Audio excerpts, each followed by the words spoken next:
Hi friends, I am out here in my garden and I just thought I would give a little tour. My doggie here wants me to give him all the attention. Let's see if I can put him in the video. Nico, Nico, come here. Can you come up? Say hello. You say hello. All right, let's see what we got going on in the garden. Okay, here we are, right in the front. I'm standing at the gate. I did not clean up or anything for this tour. Just got home. It's been raining, so I thought I just came on out to see how everything was doing. So figured I would do a little tour. So first we'll start on this side. Here's a bed. I do all in-ground planting. So I've got some peas here. Looking great, just starting to develop. They're actual peas right there. I just ate one. It was delicious. Not quite fully ripe all the way, but look at all those flowers. And look at the beautiful sky. I mean, can we just look at that for a minute? June 17th. It's probably 50-ish degrees, maybe 55. It's been a very interesting spring, very cool. But 2 rows of peas there. We've got a bunch of sunflowers that have self-seeded themselves. This was a sunflower patch in this spot last year. So I've pulled a bunch, like the ones that were in the middle of the rows for the most part, except for the ones that were just telling me that they didn't want to be pulled. And the other gardeners might understand. Sometimes you just cannot do it. But look at all those flowers. Gonna have lots of peas. These ones are purple.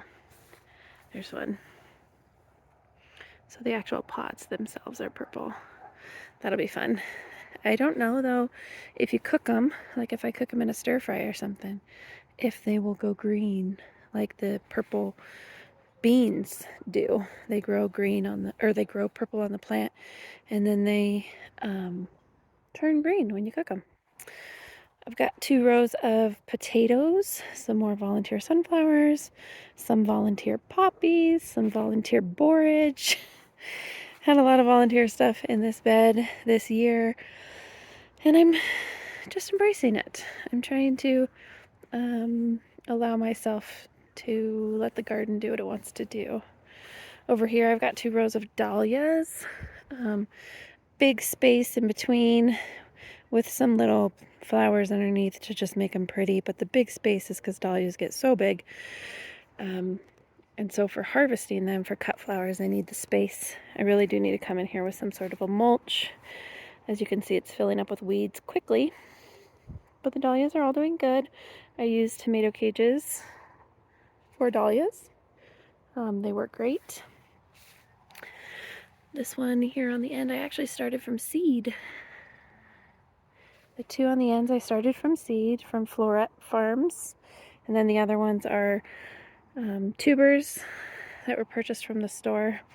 But you can see when I'm talking about mulch how much better this looks. I've got leaf mulch in the middle of my potatoes, so everything's just so much happier.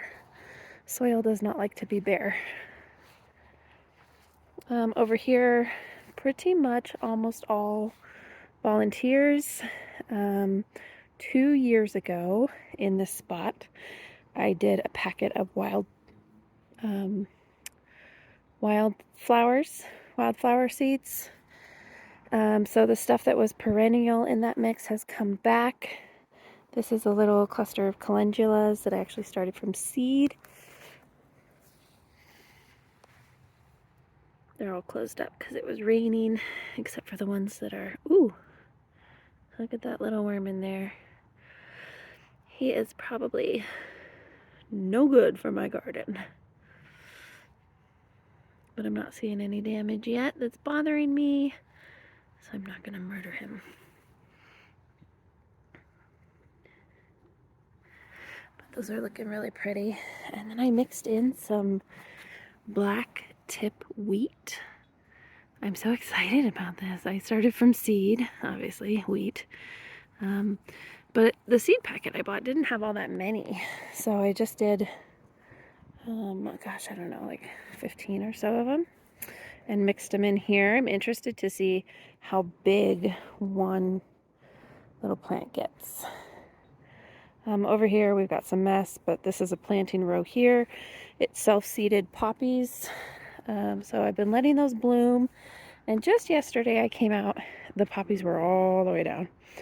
So I pulled out a bunch of the poppies and I put in my ground cherries. So that's where my ground cherries are going to be. Very messy, but like I said, I'm trying to not worry about that so much. Onions. I've got Walla Walla Sweets onions here. Some of them are looking really good. I've struggled with onions in the past, and so I put a lot of emphasis on fertilizer. And look, I mean, that's a good sized bulb there. So I think some of these I've planted too deep. The bulb is supposed to be exposed so that it can grow. I think this is what I'm supposed to do. It was hard to not plant them deep when they were little starts because they flopped over. See what I did? Told myself I was going to stay clean out here. It's impossible. Okay, and then over here I've got my raspberries. This has been a raspberry strip. I just painted the T-posts, and then I'll tie twine around them. I haven't done it yet because I actually have a disease spreading through my raspberries that's killing them, unfortunately. So I need to do some more research, but as you can see, like this cane, it was like that, and now it's like that. It actually, these are the reds on this side, and it hadn't been affecting them last I checked, so that's fairly new. And it seems to be happening very quickly. But down here on my yellow patch, normally this is just like insane with raspberries. And they're just slowly dying. Like, look at that. Normally it's, and I have weeds in here, I know that. But I always have, like I pull them out when I can, but I'm not perfect about it. So I don't think it's that. I think it's, something's going on with the canes. So that's unfortunate. So like this one, I had hope for this one because it's got berries at the top, and it was doing good last weekend, and now look at it, it's starting to fade out. So I have lots of research to do to figure out what the heck is going on. I think I've been avoiding it because I'm pretty sure I've heard about diseases in raspberry patches before, and I'm pretty sure you have to like dig them all the way out, and I'm just not prepared for that task yet. So we'll see what we get. That is my little animal sanctuary where I've had pets that have passed away. They grace me in the garden out there. This is our pumpkin patch. So I've got quite a few different pumpkins in here. They're coming along quite nicely. I'll probably have to thin those. Too many for one little section. So I've got 8 different varieties. So I have 4 rows. And right down the middle, it's one variety on that side and one variety on the other side. And by the end of the season, this whole area will just be covered in vines. I did get some damage this weekend from the hail. We had quite a few hailstorms pass through on Saturday. Nothing that looks too detrimental. That's also why I plant kind of heavy in the beginning. And then when plants get established, I come through and play God. Pick who gets to live and who gets to die.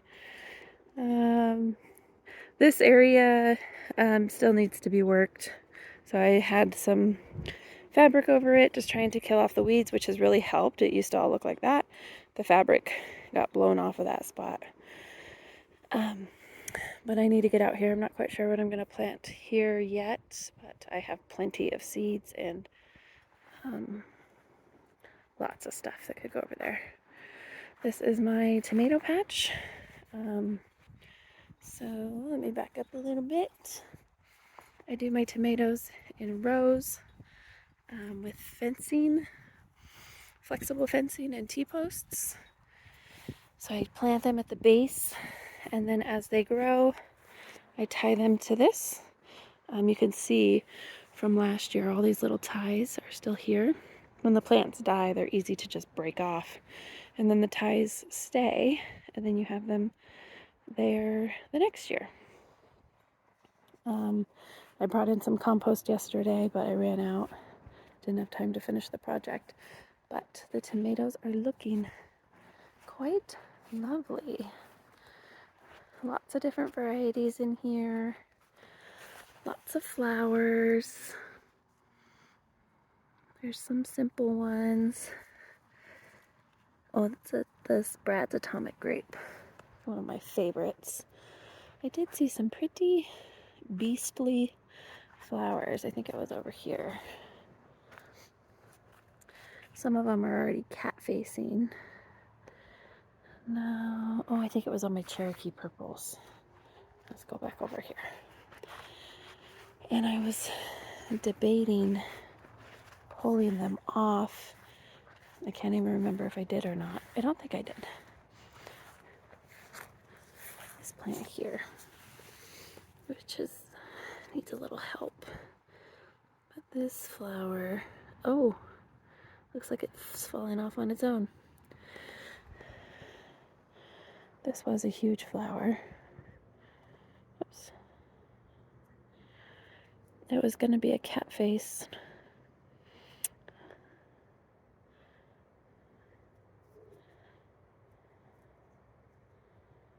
Looks like down there you can see the tomato is starting to form. I don't know if I just broke it off. I barely touched it. I don't think I did. These blooms are much bigger because they're much bigger tomatoes.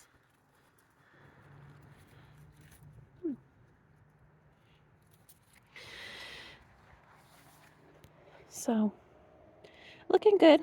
I need to come out and start tying stuff up.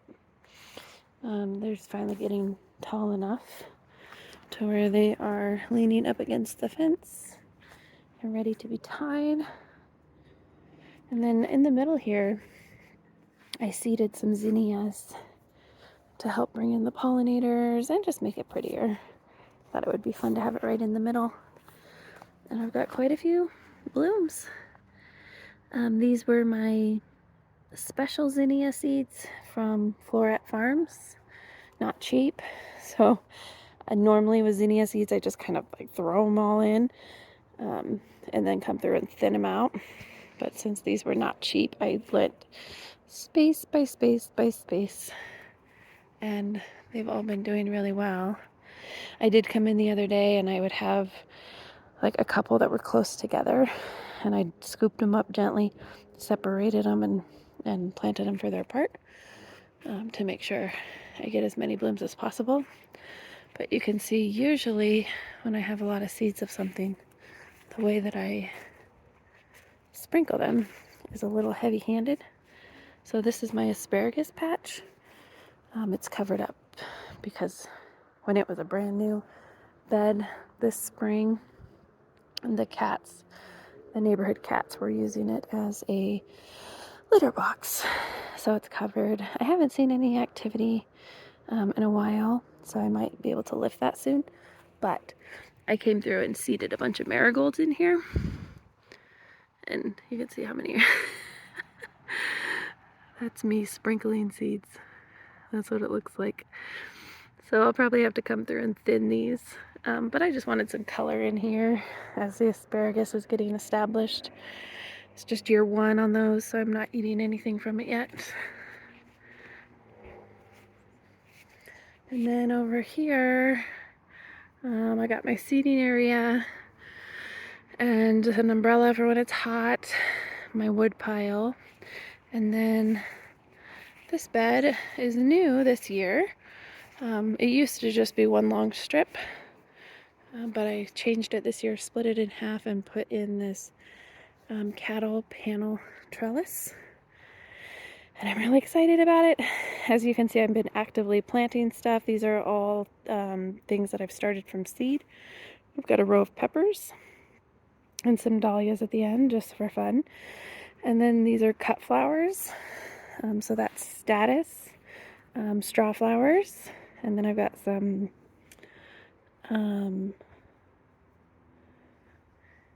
forgetting the name, something over there that gets tall and poofy. And then along the bottom of each fence section, I've got vines. So the first section are vining beans. The second section is watermelon. And then that is like gourds. And I've got corn. You can see the little corns in there. The corn is growing. I've got my chicken manure. When I collect it from the chicken coop up at the house, it comes out here to age, and then I pour it on the garden. And it works great. So I just added this spring. These two beds here are strawberries, very young, new plants, but they're doing great. And then my dad helped me put this trellis in.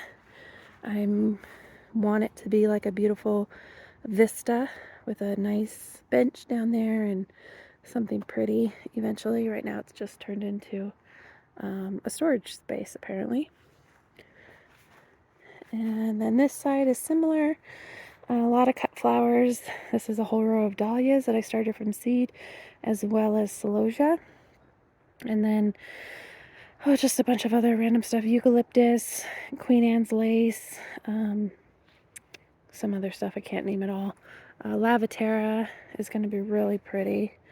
And then that row back there that doesn't look like it's planted is all sunflowers and cosmos by seed. So, and they're coming up good. So it will be full of bloom soon. And once again, the amazing sky. Oh, and the moon. Wow. They are building a housing development back here. It's in the works. I've received the notification and all that. So this field and my neighbor's yard, all of this, all the way up. Those blue spruces are probably going to get cut down. All these trees are going to get cut down. And this is all going to be a cul-de-sac, a housing development. And I will lose my view of the mountain because when I walk back here, I can see Micah Peak. That right there is Micah Peak. But there's going to be a house right there. So that's a bummer. But such is life. That's why I just have to make my space in here as beautiful as I can. Let's go see what Miko's doing to say goodbye. I'll try to post more videos on my YouTube channel. We'll see. Miko's not allowed in the garden anymore because he gets too hyper. It becomes destructive. Where did he go?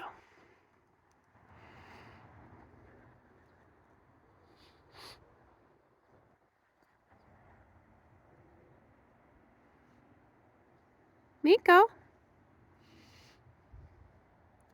Oh, there he is. He's sitting by the greenhouse. Behind the willow tree. Hey, baby. What are you doing? Here he goes. And this is why you can't come in the garden. Oh, jeez. He's just too hyper. He's just so hyper. Yeah, but she's a good boy. You're a good boy. Were you hiding over there behind the willow? Were you going to charge me when I came out? Yeah. He's a good boy, though. Hold on, let me get a picture. Oh, I hope I got it. I had to take a still because that was just so cute.